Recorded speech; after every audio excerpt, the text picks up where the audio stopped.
Привет! Сегодня будет распаковка от крутого бренда FossiBot DT3. Это новинка, третья версия, была версия номер 1. Вот так он выглядел. Была версия DT2. Вот он перед вами. А это у нас новинка, распаковка. Вот мой планшет Blackview Active 10 Pro. 30 тысяч аккумулятор. Крутая ручка. Противоударный. Влагозащищенный, полностью со всеми фишками, и я им очень доволен. Два мощных динамика, мощный фонарь кемпинговый, камера с ночным видением и много других функций. И вот сейчас у меня его конкурент. В этом видео познакомимся с его внешним видом, содержанием. Я предполагаю, что его цена будет около $300. И давайте знакомиться. С обратной стороны такой яркой упаковки указаны следующие параметры. Во-первых, что это модель серого цвета. Также указано, что у нас версия 12 гиг оперативки, 256 встроенных с возможностью расширения до 32 гигабайт, 64 мегапикселя модуль камеры задней и 32 мегапикселя передней. Матрица IPS, диагональ экрана 10,4 дюйма HD+, зарядка 66 Вт, скоростная, 5G поддержка сетей и скоростной процессор. Какой, я не знаю. Аккумулятор встроенный на 21 560. Вот так. Смотрим упаковку и его содержимое, и внешний вид. И произвожу первые настройки. Вот сам планшет. Вот так. Вижу, какой стиль. Пластик, металл.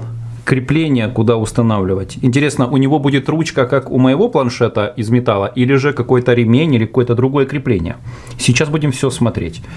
Ну, ясно видно, что 66 Вт зарядный блок питания. Посмотрим USB-A. Нет, USB Type-C. Он огромный и увесистый, плотный такой, хорошая сборка и под наши розетки. Дальше кабель зарядки USB Type-C. На USB Type-C посмотрите, какой он толстый. По сравнению с обычным кабелем он реально добротный. Я предполагаю, что около метра. В полном обзоре мы протестируем на протоколы, чтобы убедиться, что еще можно заряжать помимо этого планшета. Извлекаем планшет, смотрим на его внешний вид. Ну, явно видно, что у нас реально кирпич. Вы посмотрите, какая толщина. Если взять рулетку, то у нас 2 сантиметра толщина. Ну, это если так быстро, навскидку. Размеры его чуть больше 16 сантиметров. Ну да, прилично. Реально увесистый. Полный вес, я вам скажу, в полном обзоре уже, но в руках держать комфортно. Особенно вот эти части, посмотрите, из какого они внешнего вида, ребристая поверхность.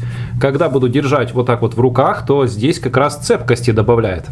Здесь все параметры на экране указаны.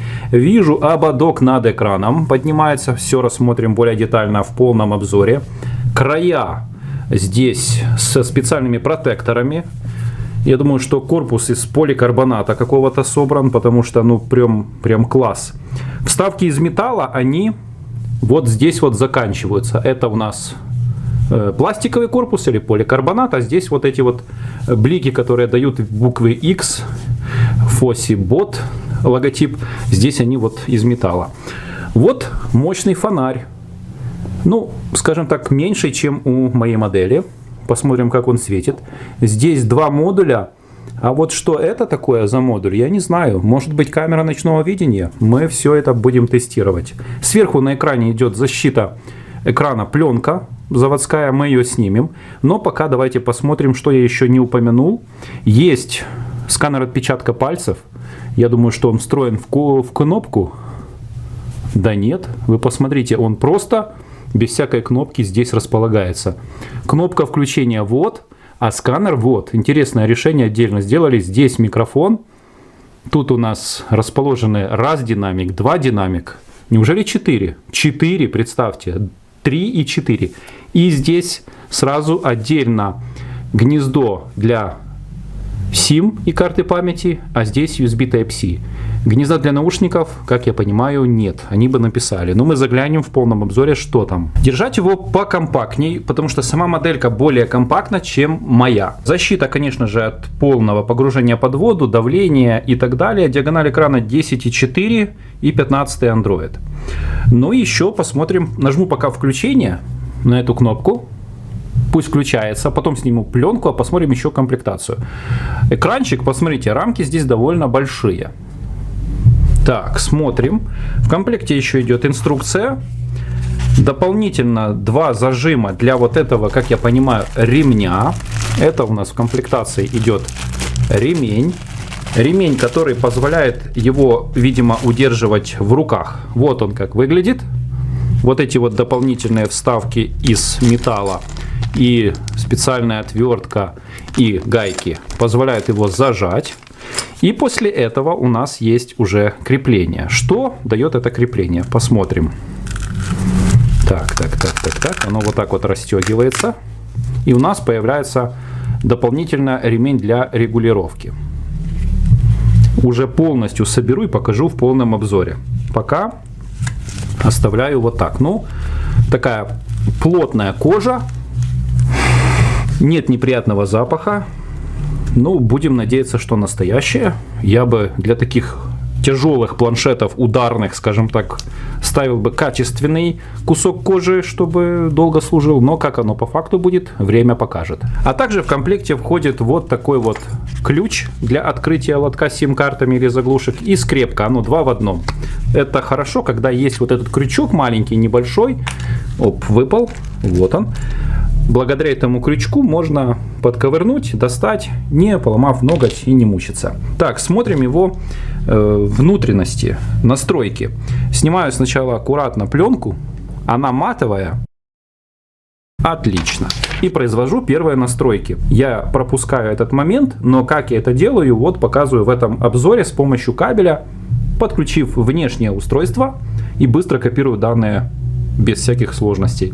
Ну что ж, я его настроил и уже погонял немножко. И первое, что бросается в глаза, посмотрите на пленку, которая на экране здесь, сколько собирает отпечатков пальцев. Но это мелочи. Стекла в комплекте, как вы видели, нет, поэтому я думаю, что как я в своем случае сделал на планшете Blackview, я просто эту пленку снял и жизнь пошла своим классным чередом. Потому что в моем случае на стекле олеофобное покрытие.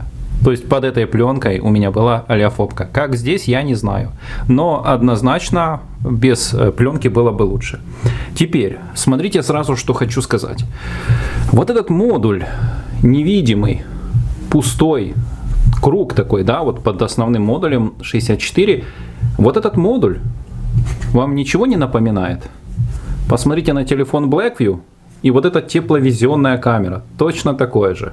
Правда? Но вот в чем загвоздка.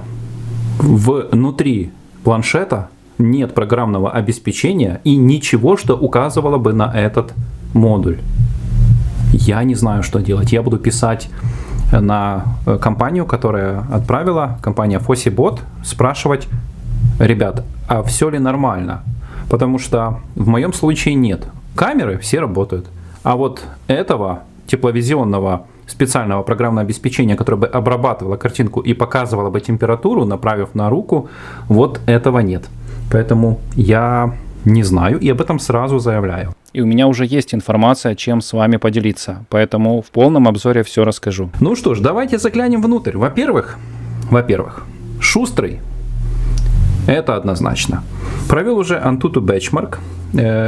У меня есть отдельное впечатление на сканер отпечатка пальцев, потому что посмотрите, где он находится. Он находится вот здесь. Ну, здесь кнопка включения. Вот смотрите, я его держу вот так. Где хочется, чтобы кнопка была? Ну, хотя бы здесь или здесь. Это чтобы просто включить.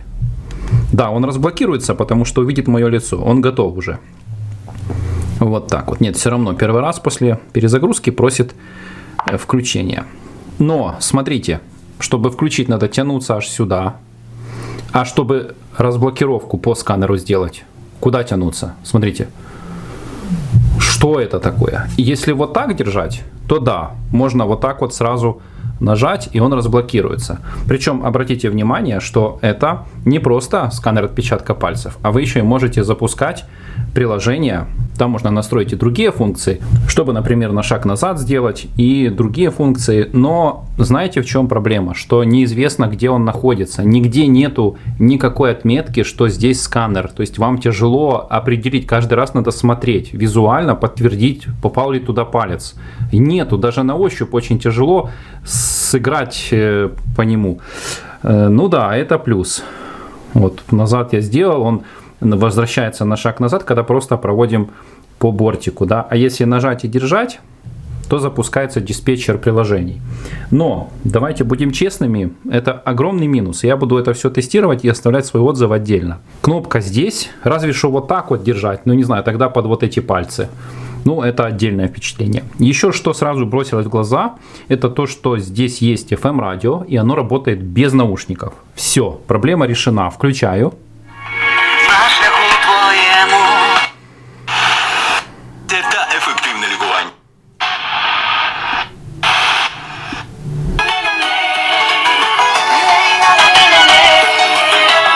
Вот так вот. То есть можно просканировать. Даже вот показано, что за радиостанция. Распознала цифровые вот эти кодировки, шлягер. Ну, без подключения проводной гарнитуры. Потому что наушников-то подключить нету. Как? Только через USB Type-C. Заглянув под заглушки, вы это можете сами увидеть. Только USB-порт. С этой стороны у нас с противоположной открываем. Здесь у нас разъем под флешки. И чтобы извлечь его, нужно не только подковырнуть, но сначала иглой нажать туда в отверстие. Нажимаю. Он выскочил. Теперь переворачиваю эту скрепку ключом, поддеваю. И уже подтягиваю. Вот так вот. Все, он извлекается. Здесь либо 2 нано-сим-карты, либо 1 сим-карта и карта памяти. Я подозреваю, что до 2 терабайт он смело потянет. Заглушки. Так, нужно еще убедиться, что защелкнулось. И теперь заглушки плотненько закрывают каждый вход. Отлично. Готово. Он готов к полному погружению. Жесты он воспринимает. Фишки разные есть. Например, если появилась внизу вот эта полоска, то на нее мы нажимаем, делаем такой свайпик. Вот так. И появляются дополнительные фишки. И да, это плюс. Можно настроить, что-то здесь сделать, какие-то функции и так далее. В перчатках без проблем срабатывает. Можно включить загрузку какого-то приложения. Или же, вот зайдя в раздел инструменты, кстати, здесь есть режим фонарика. Фонарик здесь включается только по... Если опустить шторку, то здесь, включив фонарик, засвечивается вот этот основной фонарь. И он же есть отдельно, как фонарик, включить через раздел инструменты. Включить и выключить. Но, к сожалению, да, он яркий, но не настолько, как у моей модели Blackview Active 10 Pro, где даже регулируются разные уровни освещения, их там аж целых 3, и таймер стоит на отключение, чтобы не повредить вашему светодиоду, встроенному в тот фонарь. То есть это и своего рода, как я понимаю, вспышка. Мы это протестируем уже в полном обзоре. Есть еще цифровой компас, а значит полноценный навигатор вам обеспечен. Экран сочный и яркий, но вот тема мне не очень нравится. Посмотрите, какая кофейная такая, что ли, или, я не знаю, цвет какао. Может быть, это и можно изменить, но пока есть так. Яркость на максимум. Кстати, как вы заметили, если вдруг не заметили, то обращаю ваше внимание, есть модуль NFC, а значит планшетом можно совершать оплату в магазинах. Правда, это не совсем удобно, но как дополнительный вариант, чтобы по работе, может быть, где-то считывать какую-то данную или подключиться к чему-то, это тоже плюс. Все установлены Google сервисы, никакого мусора здесь нет. Вот полноценная менюшка. Причем она так показана, обратите внимание, всплывает, что задние обои еще видно рабочего стола. В программе AnTuTu Benchmark я уже провел тесты, полноценные тесты были. Буду вас знакомить с этой моделькой. Могу упомянуть, что здесь процессор Dimensity 7320. Вот такая вот новинка, и буду изучать ее и тестировать. Хочу сделать несколько тестовых фото. Прежде чем это сделаю, запущу камеру и покажу вам, как он снимает. Хорошо отрабатывает. Вот цветок, раз, хорошенько передает цвета яркие. Есть интеллектуальный режим. Видео снимает только в 1080 30 кадров. Передний модуль камеры ну, тоже неплохо справляется. Давайте сделаю принудительную вспышку. Хочу проверить. Включаю. Так, и делаю снимок. Да, он этот фонарь делает, как и вспышка, подсветка. Я могу сказать, что меню здесь тоже не до конца переведено.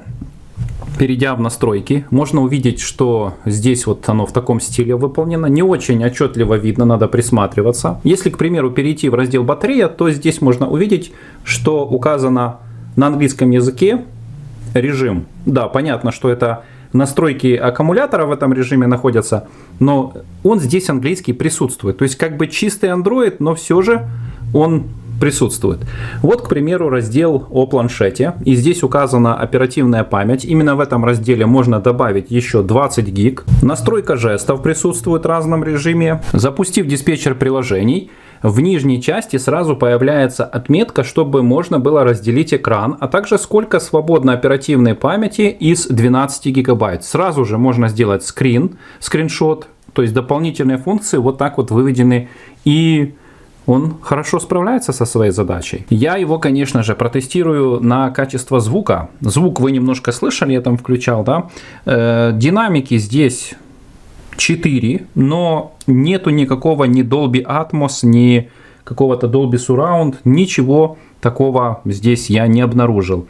Обновлений никаких при подключении не было. Что еще этот планшет сможет сделать, если вдруг добавят какое-то обновление, учитывая, что у него нету программного обеспечения, чтобы запустить этот встроенный модуль тепловизионной камеры, то есть который они в планах имеют, но просто мне прислали, скажем так, образец для обзора, и я делюсь с вами искренне своими впечатлениями. Устройство компактное, очень увесистый, аккумулятор мощный. Мне он пришел с зарядом на 66%, сейчас 60%, это после всех тестов, на максимальной яркости был экран. Конечно же, у данных планшетов или смартфонов, которые имеют защиту от влаги и пыли, есть отдельный режим подводной съемки. Нужно опустить шторку, и он здесь есть. Вот, подводная съемка. Но это все мы будем делать отдельно. Тесты, конечно же, будут.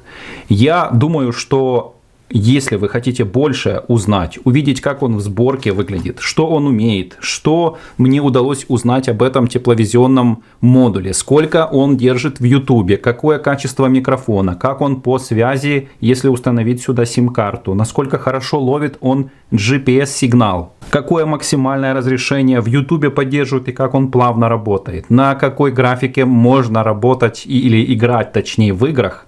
И если здесь режим ПК, все это я расскажу в полном обзоре. Если что-то еще хотите увидеть, пишите в своих комментариях. Я рад был с вами поделиться пока только распаковкой. С вами был Сергей. Ссылка, если будет уже на него на продажу, будет в описании и в закрепленном комментарии. Всем спасибо, с вас лайк, пока.